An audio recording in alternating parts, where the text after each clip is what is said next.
स्वागत करता हूँ फिर से अपने YouTube चैनल समान स्टडी सेंटर पे। आज शुरू करेंगे क्लास 10th का साइंस केमिस्ट्री पार्ट का chapter number 1 chemical reaction and equations.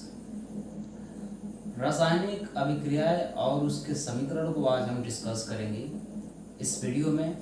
और इस वीडियो को आप बेसिकली इंटरेस्टेड पॉइंट की तरह आप देखिए। अब चलिए स्टार्ट कर रहे हैं। इससे पहले आपको इंट्रोडक्शन दे दूँ कि ब्रह्मांड में हजारों चेंजेस होते रहते हैं। हमारे इस एटमॉस्फेयर पे ऐसे चेंजेस हैं जो अपने आंखों से देख सकते हैं, ठीक है ना। जैसे कि मान लीजिए कि अगर तालाब का पानी है, धूप ज़्यादा होता है तो वो तालाब का पानी जो होता है वाष्पित होकर ऊपर चला जाता है, ये भी एक चेंज हो गया, ठीक है ना। अब चेंज जैसे कि पानी से बर्फ का बनना, बर्फ से पानी का बनना, वो भी एक चेंज है। सो स्टार्ट कर रहे हैं आप नया चैप्टर। अब इस ब्लैक बोर्ड पे आप देखिए परिवर्तन के हिसाब से दो टाइप्स का होता है।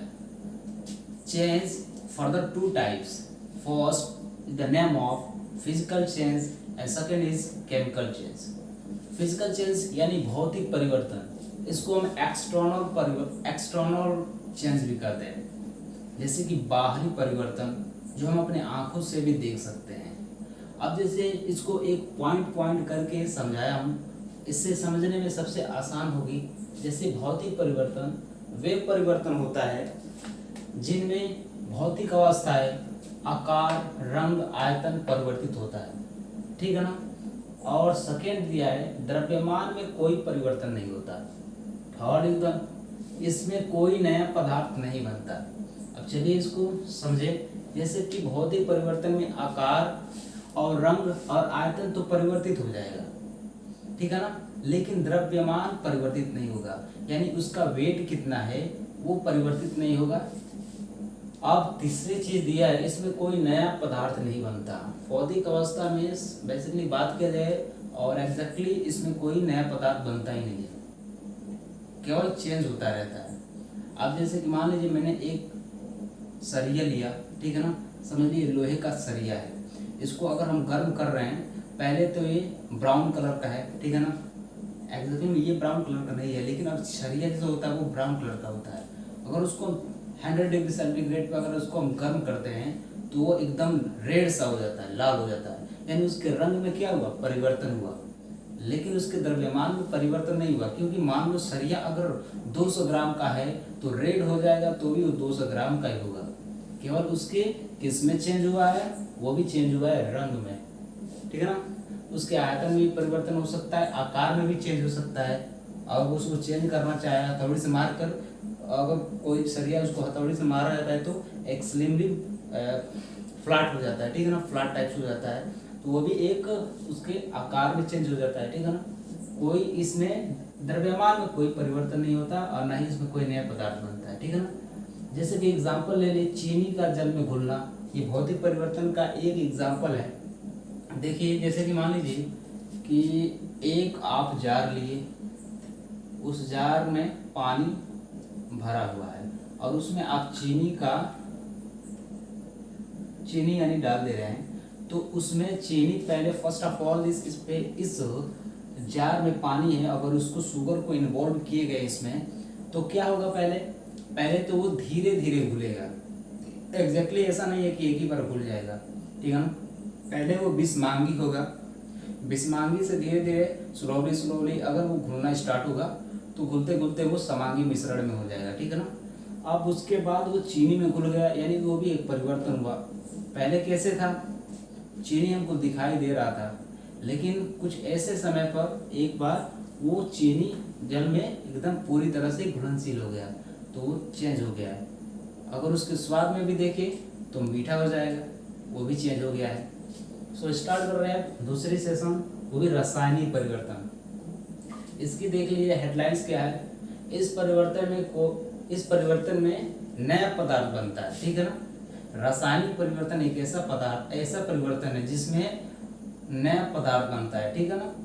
और सेकेंड है नए पदार्थ का गुण मूल गुण से भिन्न होता है, यानी जो मैंने पहले वाला पदार्थ लिया है, ठीक है ना। सपोज डेट कि हमने रासायनिक परिवर्तन के लिए एक ए है वो रासायनिक परिवर्तन में हमने उसको जा रहे हैं क्या करने के लिए, परिवर्तन करने के लिए। तो अगर वो रासायनिक परिवर्तन होगा तो जाके बी बन जाएगा, ठीक है ना। ए से चेंज होके जाके क्या बन रहा है, बी बन रहा है। तो ये हमारा मूल पदार्थ है और ये जो बना है वो पदार्थ है। तो यही कह रहा है कि नए पदार्थ का गुण मूल पदार्थ के गुण से क्या होता है, बहुत ही डिफरेंट होता है। आप देख सकते हैं ये और इसमें बहुत डिफरेंट है। हम हाइड्रोजन और ऑक्सीजन को जब हम मिलाते हैं तो जल बनता है, ठीक है ना। यानी H2 plus O2 equal to 2H2O। हमने हाइड्रोजन और ऑक्सीजन को जब मिलाया तो क्या बना, जल बना। हम ये मूल गुण ये है और ये हमारा जो बना है उसकी गुण है, ठीक है ना। तो बहुत सी डिफरेंट हमारी दिखाई दे रही है इसमें। तीसरी चीज है यह अनुत्क्रमणीय यानी इरिवर्सिबल होता है। यानी अनुत्क्रमणीय मतलब होता है जो एक बार बन जाएगा वो फिर से दोबारा बनेगा नहीं। दोबारा जैसे कि मान लीजिए मैंने एक चीज बनाया और वो चीज जो बन गया, फिर से वो जो बना हुआ पदार्थ है उससे हम चाहे कि फिर से वो पुनः अपने अवस्था में आ जाए तो वो नहीं आ सकता है, ठीक है ना। उसको बोलते हैं अनुत्क्रमणीय, ठीक है ना। एक होता है उत्क्रमणीय पदार्थ। उत्क्रमणीय मतलब होता है जो पदार्थ मैंने बनाया, जो पदार्थ जैसे मान लीजिए मैंने आपको एक एग्जांपल दे रहा हूँ, देखिए जैसे कि ए है, उत्क्रमणीय पदार्थ के लिए बता रहा हूँ। अगर ए जा रहा है उसकी चेंज हो रही है तो बी बन रहा है, बी बन जा रहा है, ठीक है ना। लेकिन बी ए से बी बन रहा है और बी से फिर से ए बन जाए उसको बोलते हैं उत्क्रमणीय पदार्थ। उत्क्रमणीय बोलते हैं, ठीक है ना। आज जो उसको बोलते हैं रिवर्सिबल रिएक्शंस, ठीक है ना। और जो ए से बी बने, केवल ए से बी बने, बी से ए न बने, उसको क्या बोले, अनुत्क्रमणीय। अनुत्क्रमणीय अनुत्क्रमणीय बोलते हैं, जिसको इरिवर्सिबल बोलते हैं। तो chemical change is basically irreversible होता है, ठीक है ना। जो एक बार बन जाए फिर से वो दोबारा नहीं बन सकता, ठीक है ना।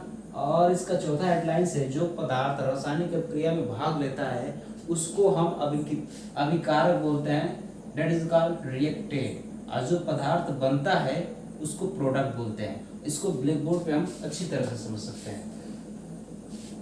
जैसे कि मान लीजिए आप केमिकल, हम लोग रासायनिक अभिक्रिया में घुसे हैं, उसके समीकरण को ही पढ़ेंगे। तो जैसे कि क्या होता है,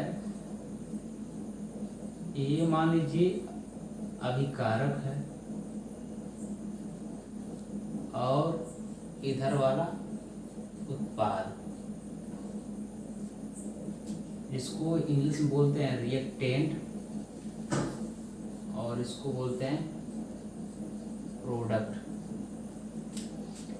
देखिए ये तीर का निशान ये दिखाई देता है, ये बताता है हमको कि तीर के इधर वाला जो बनाने के लिए मटेरियल लिए हैं वो रहता है और तीर के उधर वाला जो मटेरियल को मिला के जो पदार्थ बनाया जाता है, जो हमारा लास्ट प्रोडक्ट होता है, जो हमको उत्पाद बनाना होता है, वो राइट साइड में रहता है।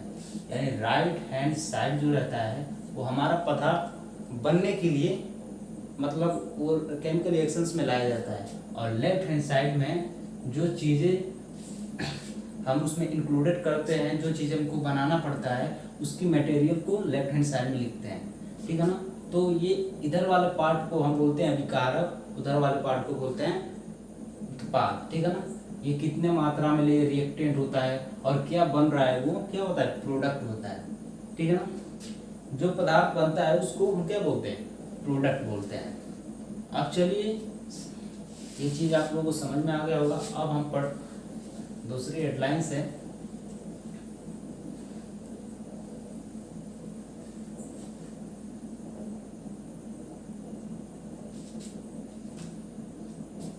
रासायनिक समीकरण।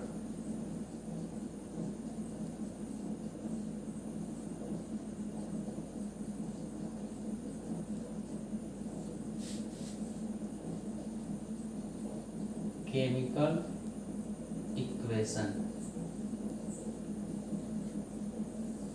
रासायनिक समीकरण क्या है? अब उस रासायनिक समीकरण को पहले हम डेफिनेशंस पढ़े, ठीक है ना। केमिकल इक्वेशंस का डेफिनेशन क्या होता है? जो रासायनिक अभिक्रिया में भाग लेने वाले अभिकारक यानी रिएक्टेंट तथा बनने वाले उत्पाद यानी प्रोडक्ट को संकेत या सूत्रों द्वारा निरूपित करते हैं, उसको रासायनिक समीकरण कहते हैं। एक बार और देखिए, जैसे कि रासायनिक अभिक्रिया में भाग लेने वाले अभिकारक जो लेफ्ट हैंड साइड में रहता है तथा बनने वाले उत्पाद जो राइट हैंड साइड में रहता है, उसको संकेत यानी किस सिंबल का और उसके सूत्रों द्वारा निरूपित करते हैं, उसको क्या बोलते हैं? रासायनिक समीकरण। फॉर एग्जाम्पल, जैसे कि आपको एग्जाम्पल दे दूं, जल का बनना H2 plus O2 gives 2H2O। ये क्या है? रिएक्टेंट है। शॉर्ट में लिख रहा हूँ, ये रिएक्टेंट, ये भी क्या है? रिएक्टेंट है। लेफ्ट हैंड साइड में जो भी रहता है प्लस में उसको रिएक्टेंट ही बोलते हैं, और ये हमारा क्या है? प्रोडक्ट है, ठीक है ना। तो इसको हम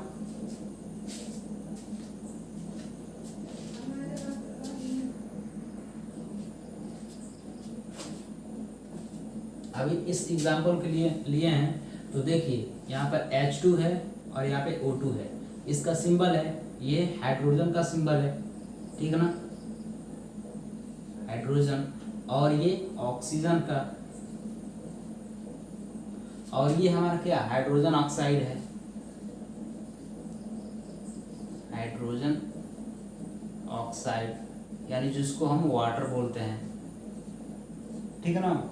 तो कह रहा है कि जो हम रिएक्टेंट लेते हैं यानी अभिकारक लेते हैं, उसको सूत्रों और संकेत से, सूत्र इसका क्या लिखे हैं? H2। संकेत क्या है? इसका संकेत यह है कि हाइड्रोजन से, और इसका क्या लिए हैं? ऑक्सीजन यानी O2।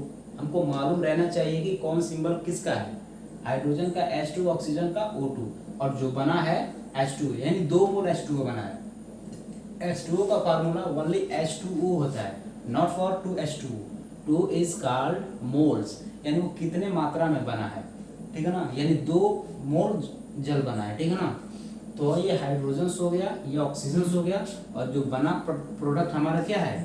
वो हाइड्रोजन ऑक्साइड से, ठीक है ना। दूसरी एग्जांपल ले रहे हैं। दूसरी एग्जांपल जैसे कि Mg+O2 equal to 2MgO। MgO, हमको ये बताइए कि Mg क्या है? ये मैग्नीशियम, ये oxygen is gives to the MgO। देखिए, अगर हमको प्रोडक्ट जो बनाना होता है, हमको उसको बैलेंस के अनुसार ढालेंगे, लेकिन हमको एक सूत्र के अनुसार ये है कि जैसे कि जो चीज़ बनाना चाहते हैं मैग्नीशियम ऑक्साइड, वो तो बनेगा, ठीक है ना। अब देखिए उसको बैलेंस करना पड़ता है, ये 2 ये 2, ठीक है ना, ये बैलेंस हो चुका है। अब अगले सेशंस में आपको बताएंगे कि बैलेंस कैसे किया जाता है इस केमिकल रिएक्शंस का, ठीक है ना। अब देखिए इसमें कितने रिएक्टेंट है? एक रिएक्टेंट ये हो गया और एक रिएक्टेंट ये हो गया, 2 रिएक्टेंट है। एक मैग्नीशियम रिएक्टेंट हो गया, मैग्नीशियम, और एक ऑक्सीजन, ठीक है ना। और हमारा प्रोडक्ट क्या बना? Magnesium oxide. हमारा मैग्नीशियम ऑक्साइड बन गया, क्या बना है? ये हमारा प्रोडक्ट है, और ये हमारा क्या है? रिएक्टेंट है। रिएक्टेंट जैसे कि ये अभिकारक है, ठीक है ना, और ये क्या उत्पाद है। आप थोड़ा इंग्लिश में भी ध्यान रखिए कि क्या है, क्योंकि आगे जाके इंग्लिश में ये कन्वर्ट हो जाना है, हम लोगों को भी परिवर्तन हो जाना है केमिकल में, ठीक है ना। तो ये क्या हो गया? सूत्रों और संकेतों द्वारा हम क्या कर रहे हैं? इसको विस्तार कर रहे हैं, निरूपित कर रहे हैं, तो उस चीज को हम रासायनिक समीकरण कहते हैं। बेसिकली बस इतना ही है रासायनिक समीकरण में, इसमें से कोई और ज्यादा कुछ नहीं है। बस इसका डेफिनेशन आप याद रखिए, 2-3 बार पढ़ेंगे और याद करेंगे तो याद हो जाएगा। यानी रासायनिक अभिक्रिया में भाग लेने वाले रिएक्टेंट तथा बनने वाले प्रोडक्ट को सूत्रों और संकेतों द्वारा निरूपित करते हैं, जिसको हम रासायनिक समीकरण कहते हैं। और एग्जाम्पल के लिए आप ये रख लीजिए, नोट कर लीजिए या स्क्रीनशॉट कर लीजिए, ठीक है ना। रेगुलरली इस वीडियो को आप देखते रहिए और कमेंट सेशन में अपना विचार को जरूर लिखिएगा।